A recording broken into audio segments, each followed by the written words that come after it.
Have found a terrestrial planet orbiting Proxima Centauri. It's the nearest exoplanet we will ever find because it's the nearest star to the Sun. The James Webb Space Telescope has stunned the world yet again. Scientists point its massive mirrors at a distant exoplanet, expecting to find another lifeless world. But instead, something impossible appears. Lights, not natural light from a star or reflected moonlight, artificial light. The kind of illumination that only advanced civilizations could create. The discovery sends shockwaves through the scientific community. Have we finally found proof that we're not alone? What is this planet and how did it remain hidden until now? The planet, designated WASP 187b, orbits a Sun-like star over 300 light-years away. It was first detected by previous telescopes, but they only saw it as a shadow passing in front of its star. It wasn't until James Webb's infrared sensors focused on it that something astonishing was revealed, an unusual glow in its atmosphere. The light appeared too structured, too concentrated to be natural. At first, astronomers thought it might be thermal radiation, heat from the planet's surface. But Webb's instruments detected patterns in the spectrum that didn't match volcanic activity or any natural geological process. The light was consistent with something else entirely, cities. If true, this would be the most groundbreaking discovery in human history. A civilization advanced enough to illuminate its planet would be the first solid evidence of intelligent life beyond Earth. But before jumping to conclusions, scientists needed to rule out every other possibility. Could this strange glow be bioluminescent life forms in an alien ocean? Some deep-sea creatures on Earth produce their own light, like jellyfish and anglerfish.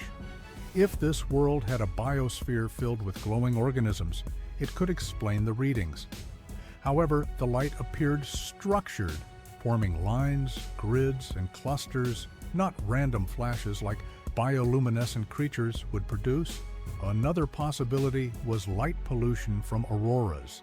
Earth has auroras when solar winds interact with our magnetic field, producing glowing waves of color. But the patterns detected on WASP 187b were static, not shifting like auroras. Then came an even bigger mystery. When Webb focused on the planet's night side, it still detected light. Normally, a planet's dark side should be, well, dark, especially a gas giant like WASP 187b. But something was still glowing in infrared. And when scientists enhanced the images, they found the light wasn't evenly spread. It came from specific points, almost like clusters of illumination scattered across the surface. This was the moment that changed everything. The arrangement of these glowing regions didn't match any natural geological formation. It wasn't volcanic, it wasn't an aurora, it wasn't lightning storms, it was something else, something that looked eerily like city lights. The idea was almost too impossible to believe. A gas giant with cities? Most planets with potential for life are rocky and Earth-like. But if an advanced species had adapted to live on a gas giant, perhaps in floating megastructures, then these lights could be artificial after all. But what kind of civilization could build structures that float in the clouds of a gas giant? The closest parallel in our own solar system would be Venus. Its surface is a fiery hellscape, but high in its atmosphere, conditions are much more Earth-like. Some scientists have speculated that if life ever developed there, it could have adapted to live in the clouds. Could WASP 187b have a civilization of sky dwellers living in suspended megacities? Structures hovering above an alien world glowing in the darkness? If so, how advanced would they have to be? But there was another problem. If these were city lights, why were they so bright? Even from hundreds of light years away, Webb could still detect them. That would mean these lights are incredibly powerful, possibly many times brighter than Earth's city lights. This raised a terrifying possibility. If these were artificial structures, their energy output would have to be immense, which meant one of two things. Either this civilization was highly advanced, far beyond us, or they were deliberately broadcasting their presence to the cosmos. But why? Were they trying to make contact? Or were they issuing a warning? Some scientists pointed out an eerie coincidence. When we first started sending radio signals into space, we assumed aliens would do the same. But as technology improved, we learned that light-based communication, like lasers, might be far more efficient than radio waves. Could these lights be a signal? What if they weren't cities at all, but massive beacons designed to be seen across the galaxy? If so, what were they trying to say? And then Webb detected something even stranger. The light patterns weren't constant. They flickered, dimmed, and then returned, almost like they were blinking. And when scientists analyzed the timing, they realized something chilling. The blinking was rhythmic. It wasn't random. It followed a pattern. Patterns in nature exist, but this one looked intentional, a repeating sequence, almost like a code. Had we just found a message written in light? If so, there was only one question left. Were we ready to understand it? Scientists raced to decode the pattern. If this truly was a message, it could be the most significant breakthrough in human history. But the challenge was immense. The blinking lights didn't correspond to any known mathematical sequences like prime numbers or the Fibonacci series. Common patterns scientists expect an intelligent signal to contain. Instead, they seemed deliberately complex, almost as if they were designed to be deciphered only by those with advanced knowledge. Some researchers suggested the lights could be a form of optical communication, similar to how humans use fiber optics to transmit data. If this civilization had developed light-based communication technology, their message might be encoded in ways beyond our understanding. But one thing was certain: the lights weren't random. They held meaning. Then, an even greater mystery emerged. When scientists cross-referenced old telescope data, they found something startling. The light patterns from WASP 187b weren't new. They had been blinking for decades. How had we missed this?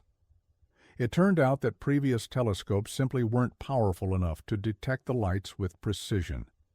They had been written off as background noise in the data.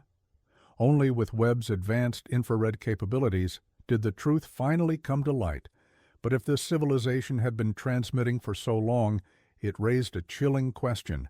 Had they been trying to reach us this entire time? Or worse, had they been signaling someone else? Some theorists speculated that these lights weren't a greeting at all. Instead, they could be a distress signal, a warning, a desperate call for help from a dying civilization. If so, what were they warning us about? To find answers, astronomers needed more data. They focused Webb's spectrographs on the planet, scanning for chemical signatures in its atmosphere. What they found made the mystery even deeper.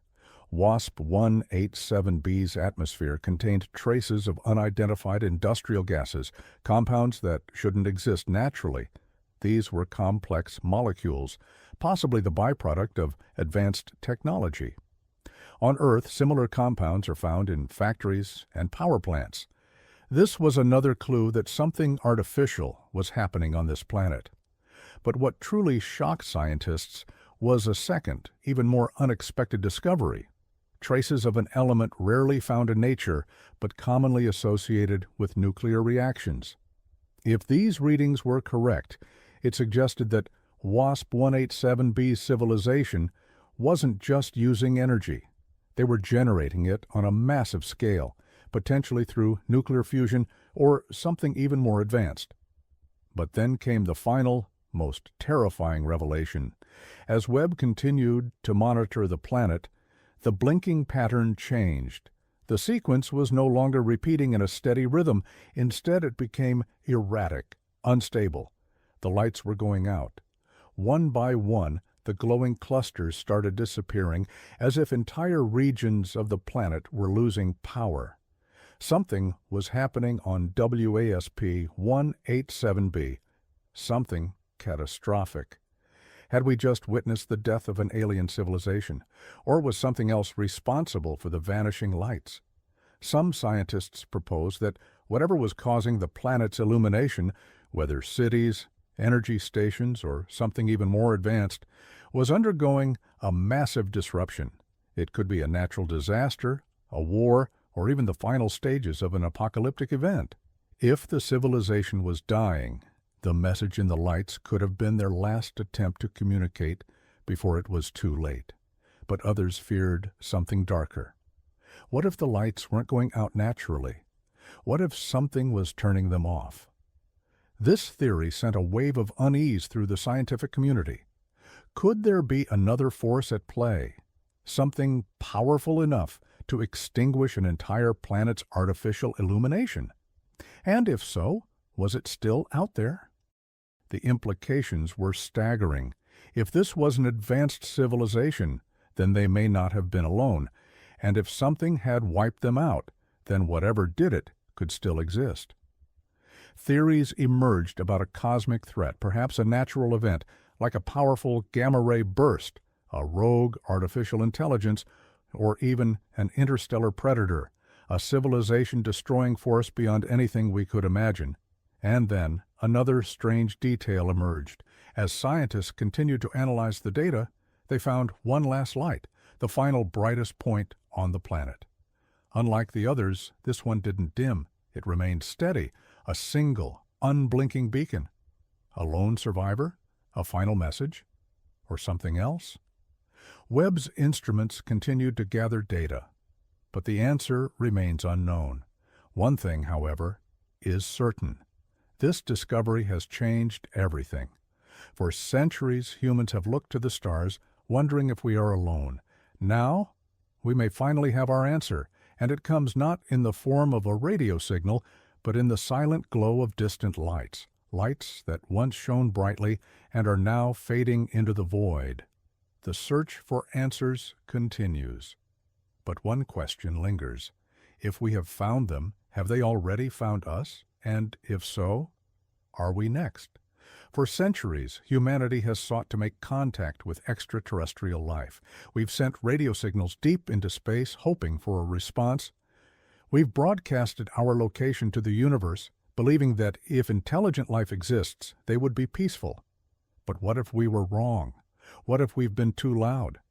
What if the reason the cosmos seems so silent is because advanced civilizations know to stay hidden? And what if something is listening? The mystery of WASP 187b is far from over. Scientists continue to analyze the data, searching for answers.